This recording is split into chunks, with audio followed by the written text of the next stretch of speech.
Olá! Hoje a gente vai mergulhar numa das questões talvez mais profundas da vida cristã.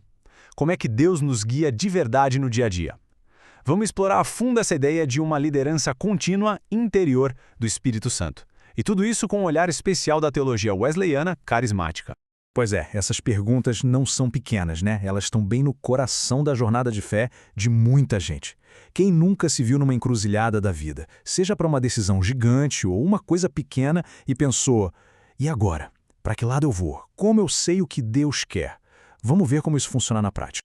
Para a gente responder a isso, nosso caminho vai ter 6 paradas. Vamos começar com a pergunta que todo mundo faz, depois a gente descobre a promessa que está na Bíblia, entende o como isso acontece, aprende a separar a voz de Deus do nosso próprio barulho, evita umas armadilhas bem comuns e, no final, a gente vê como viver isso tudo.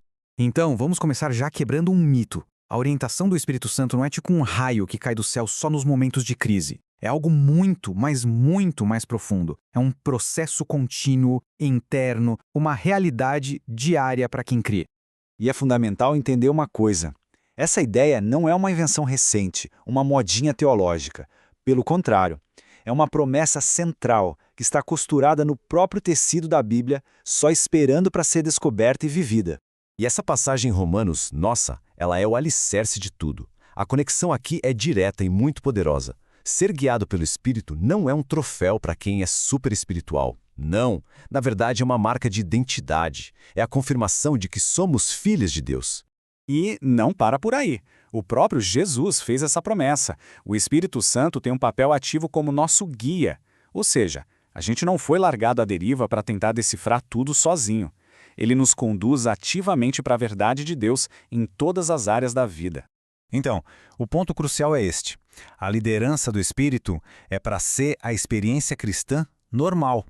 Não se trata de ficar buscando experiências místicas ou espetaculares, sabe? Mas sim de cultivar uma sensibilidade diária à voz dele.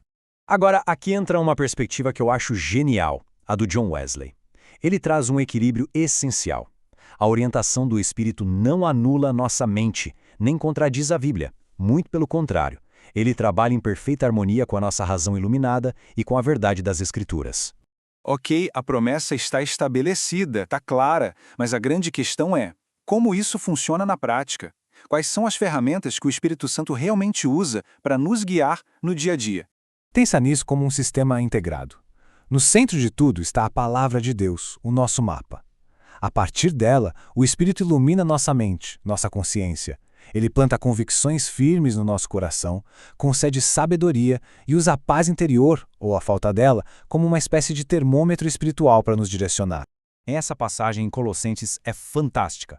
A palavra grega original para árbitro é a mesma usada para um juiz numa competição esportiva. A paz de Cristo age como esse juiz no nosso coração, dizendo siga em frente ou opa, para aí, diante de uma decisão.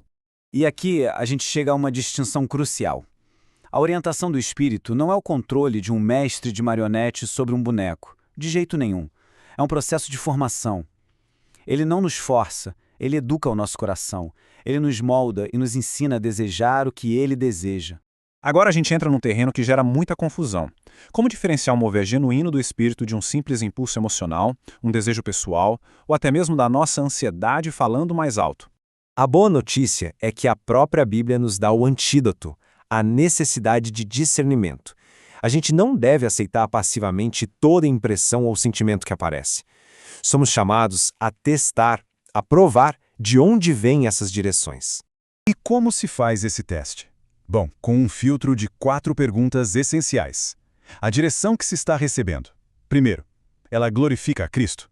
Segundo, está alinhada com as Escrituras. Terceiro, ela produz o fruto do Espírito como amor e paz. E, finalmente, ela promove o amor e a santidade. Se passar por esse filtro, é um bom sinal.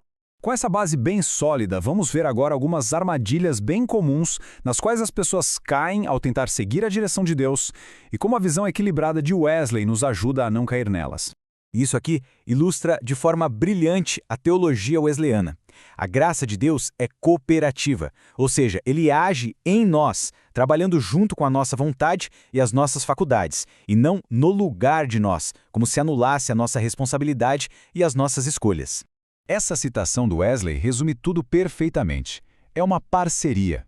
Deus nos capacita, nos orienta e trabalha através de nós, mas Ele não nos trata como robôs. Nossa participação é essencial. Com essa ideia de parceria em mente, as armadilhas ficam óbvias. A gente cai em erro quando fica buscando os sinais místicos o tempo todo, em vez de buscar sabedoria. Quando ignora conselhos de pessoas maduras na fé. Quando despreza a razão que Deus nos deu. E o erro mais perigoso de todos. Quando uma revelação pessoal tenta substituir a autoridade final da Bíblia. A Bíblia ensina que a sabedoria não é um esporte individual. Buscar conselho não é sinal de fraqueza na fé. Pelo contrário, é um princípio de segurança que o próprio Deus estabeleceu. Muitas vezes, é através da comunidade que Deus confirma, corrige e nos protege. Bom, estamos chegando ao final. Como a gente pode resumir tudo isso numa ideia prática, memorável para levar para o dia a dia? A grande verdade é esta: ouvir a voz de Deus não é sobre dominar uma fórmula, mas sim sobre cultivar um relacionamento. Quanto mais tempo se passa com Deus, em oração e na palavra, mais a nossa consciência se afina com a vontade dele. As decisões deixam de ser um dilema para se tornarem um reflexo natural dessa comunhão. Se houvesse só uma ideia para guardar de toda esta nossa análise, que seja esta. A orientação do Espírito raramente vem em gritos. É um sussurro, uma direção suave, uma presença constante para aqueles que aprendem a arte de se aquietar para ouvir. Isso nos deixa com uma reflexão final. Muitas vezes, a direção do Espírito é buscada como uma ferramenta para obter respostas. Mas e se o propósito principal de Deus não for apenas usar as pessoas, mas sim formá-las? Como essa mudança de perspectiva altera a própria natureza dessa busca por orientação? Fica aí algo para a gente pensar.